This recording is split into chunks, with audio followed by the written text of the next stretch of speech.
That's the debut single of a new country singer who I just came across lately. His name is Ray Fry, and I'm delighted. Ray is joining me in the studio now. Ray, you're very welcome indeed to the studio. Yeah, thanks very much. Pleasure to be here. Until that song was sent to me just last week, I hadn't heard of you at all. Where have you been all this time? Are you in the business long? No, funny, about 2.5 to 3 years I've been out gigging, doing going around the pubs and clubs and earning a trade.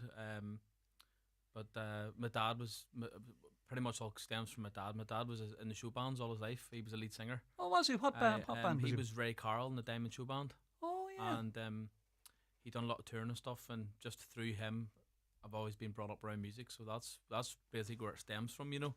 Yeah. But myself gigging about 2.5 to 3 years. And would you have done a kind of different genres rather than country? Would you have done a bit of 60s, 70s and 80s and all that sort of music? Yeah, it just depends. When you're gigging, you know yourself, you're out in the pubs and clubs, you're doing a wide range of everything from rock and roll to country to a bit of pop. But my heart sort of lies with country, so lucky enough I've been able to try and delve into this world and hopefully. I was just saying to you off air about that song. It's a good song, and where did you pick that up? Yeah, it was I put a few songs up on YouTube and stuff, doing a few country songs, and a lovely fella you might know, Joe McNamee. I know Joe well, yeah. Joe's kind enough that he listened to it and he rang me and he said he liked my voice and would have liked to work with him, and I said certainly. And Joe came up with a concept of let's look at the Hustler. It's an old American country song. It's quite slow, and we thought let's give it a wee bit of welly, a wee bit of meat, and update it, but make it more modern. And so get into the studio with Joe, and this was the result of that. Yeah, you couldn't work with a better man, and it's great what I like you saying there. I was talking to a guy called Liam McLaughlin from County Antrim there a couple of weeks ago, and Liam was always saying, you know, a lot of the new singers that are coming out now, they're bringing out covers of songs that everybody else has out. Yeah. Whereas, you know, that song now, I haven't heard that in a long time, but it's a good old song that's probably been out of the charts, or you know, it was probably one of those forgotten songs in an album. Yeah, and a good tune, you know, to bring out, and it's good lively number.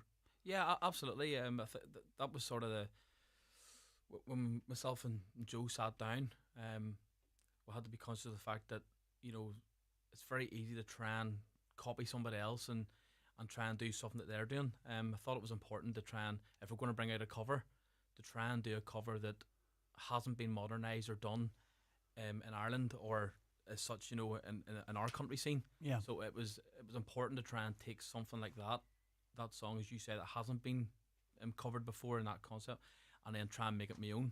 It was incredible, and Joe was brilliant to work with, to be fair. Fair play to Joe. And Joe normally would have been a band member, but he's a good singer himself, and he brought out a CD a couple of years ago himself. And Joe would know some great country stuff as well. I know he's been to Nashville a good few times as well. Yeah, he's very knowledgeable and very understanding. And, you know, when the concept came about, I said to Joe, if I would like to do it this way or that way. Yeah. And he was like, no problem. He says, so we put our brains together, and as I say, he's very, very good to work with, very very professional, and as you say, probably not a better man to work with in terms of musician. Incredible musician, very talented man. So yeah, all in all, it was I've enjoyed it now, I must say. And have you any plans to go in and do an album with him? I know you said you had a few songs up on YouTube. Have you any plans? Yeah, I've done a few covers actually on YouTube. That was just basically to put myself out there a wee bit. Home to Donegal cover, Burning Bridges, things like that. But myself, I'm back in the studio now with Joe in the next couple of weeks. We're going to try and do something pretty much the same. It's going to be an old song that I don't believe has been covered before. Yeah, that's a great idea. Yeah. You know, you could do a whole album of songs that haven't been done, or there might have been lost tracks in an album. Yeah. And even though there mightn't be originals and they're covers, it could be still songs that nobody has heard. Absolutely. So the plan is we go back in the studio for this new song, which it is a slow song. We're going to make it a jive. It's going to be a more up tempo jive, and then the plan is in the future that I will sit down and put out an original song. But after this song, the plan would be to put out an album or at the very least an EP. You know, try and get me just to put an album out there, some description. So that's the plan moving forward. But first and foremost, we'll get back in the studio and work on this new song, and then we'll take it from there. And have you ever tried the songwriting side of it at all yourself? Did that side ever interest you at all? Yeah, I said there's a lot of nights where I just sit, and if I'm lying and I get peace and quiet, I'll or if something comes to me, I do tend to go on my notes and I'll try and write wee bits and pieces down, and then so I've got a few things wrote down, a few songs coming together, but it's more about putting the music to them and seeing where they fit in certain songs. But it is something that I wouldn't say I've been blessed with being a fantastic songwriter by any stretch of imagination, but it is something that I do sit down and I do try and put words together, lines together, just to have, and then hopefully something comes of them. Yeah, you were mentioning there your dad was a big influence on you, would have been in the show bands. What artists would have influenced you, either Irish or American? Who would you? Believe it or not, the likes of just growing up with the show band business, to around my father. He done a mix of everything, but it was more even people like Elvis. People like that, people like everything from the Eagles to I even like a bit of rock. I've sort of don't have a genre that that I would just listen to, genre that I would just listen to nothing else. I tend to try and I've got a wide spectrum in terms of what I like to listen to. But as I say, my dad done a lot. He covered a lot of things, and he did bring an album out himself back in the day. And there's some really nice songs on it. So yeah, from Elvis to Freddie Mercury to in terms of country, I think Derek Ryan's fantastic songwriter and how he goes about his music. Very simple lyrics and lines and how he puts them together. It's very smart, and I think he's fantastic. Nathan Carter's another one. He's massive, and I've been to see him a few times myself, and to be honest with you, I don't think there's many better than him. So there's so many out there. There's and especially up and coming artists too. So many like fresh faces and very, very good singers. So. And when you're out now, when you're out gigging, Ray, are you a one-man band or have you a little group? If you're doing the lounges. At the minute, one-man band. My ambition would be to build what I've got, and then hopefully I'll be on well within the next maybe 12 to 24 months. I would like to have a band on the road with me. Who did the videos for you? Were they just kind of done up? The Facebook.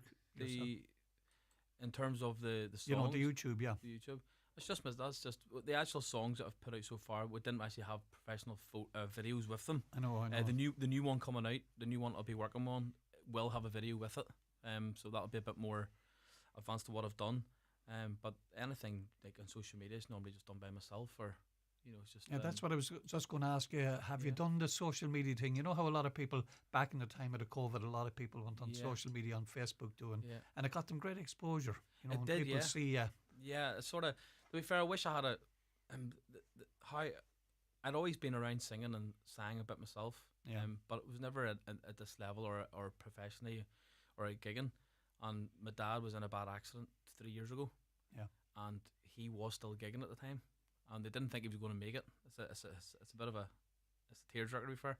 But he basically, the car ran over him and he was in a bad way, and he when he was in hospital, they sort of thought he wasn't going to pull through, but he was still able to talk a wee bit.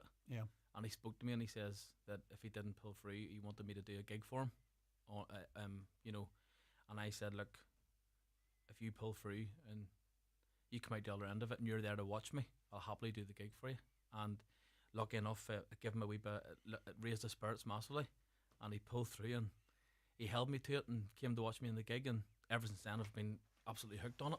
Oh, that's brilliant. So that's the story behind me actually out gigging 3 years in the last 3 years. That's how it came about. That's brilliant. He must be very proud of you. Have you any brothers or sisters that are doing the music as well, or is it just yourself? Just myself. My sister's very.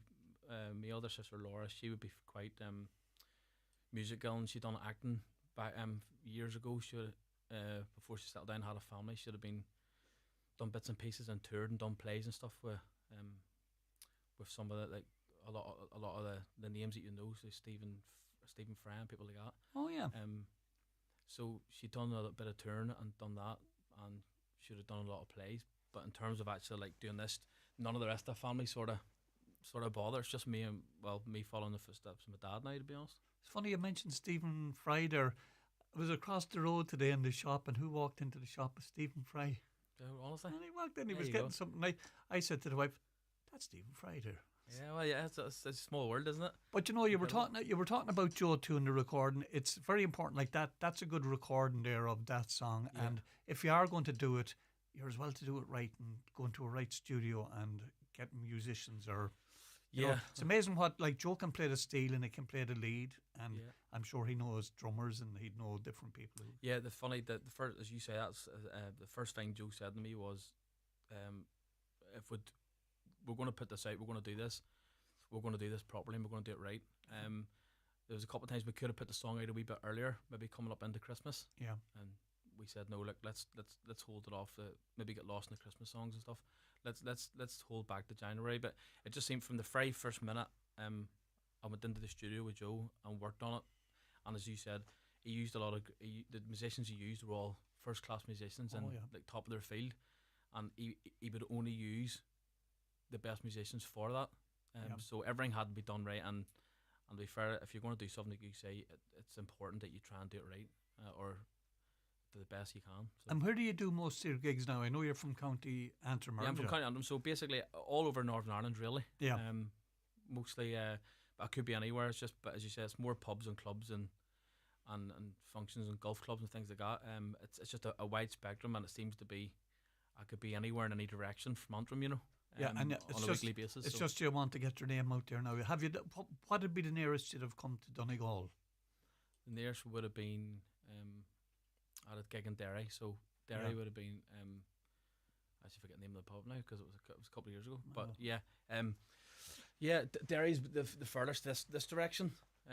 But absolutely trying to. It's important for me to try and sort of my passion to try and come south and, you know, try and do some good venues and try and build myself up to bigger venues and, you know, and try and get myself out there. So it's important that I come down this way, definitely. Yeah, because I find, you know, like if you have a good song, and you're a good singer, you know, you'll get there. There's a lot out there at the moment on the scene in Ireland, you know. Yeah. And but I like that song now, I must say, and I only got it last week. When I heard it first, I was talking to Marie about it, and I said, "That's a good. Where's he from? You must try and get him down to the show to me some night." So yeah, absolutely, yeah. And it's just a matter of now getting not just here, but getting the other local radio stations to play it as well. That's what gets you kind of noticed. Yeah, isn't it? yeah, that's right. I mean, yeah. You know, I've been lucky enough where I've had good people around me. To date, that's helped me get it out there. Yeah. And and good people like yourself and like all of the radio stations there and Mary and stuff. People who have been playing my music and playing my song, which is quite, you know, it's quite pleasing. It's a unique thing, like to turn the radio on and you hear yourself on the radio. Yeah. It's really like self-satisfying. It's fantastic and it's quite a good buzz. So yeah, without these people who take the time to play your music and help you along the road, it's very difficult. So you have to be very grateful for people like that to help you out along the way. Well, fair play to you. Thanks for coming down tonight. I have only the one song of yours on MP3, but we're going to play one of your favourite artists, a guy called Drake Milligan, who was up at the Country to Country in Belfast last March. Yeah. And you like him. He's new on the block as well, isn't he? New on the block, and I just like a style of his like country with a wee bit of rock put in through it. You know, as I say, I'm into all kinds of country and Irish country as well, but just that stands out for me at the minute. He seems to, at the moment, that's who I've seemed to be like listening to. So yeah, Drake Milligan. Tell us what the name of this song is. Sounds Like Something I Do by Drake Milligan. Here it is. Ray, thanks very much for popping up. Absolute fair pleasure. play to you, and I'm sure we'll get more of your music in the near future. Absolutely, can't wait. Thanks very much.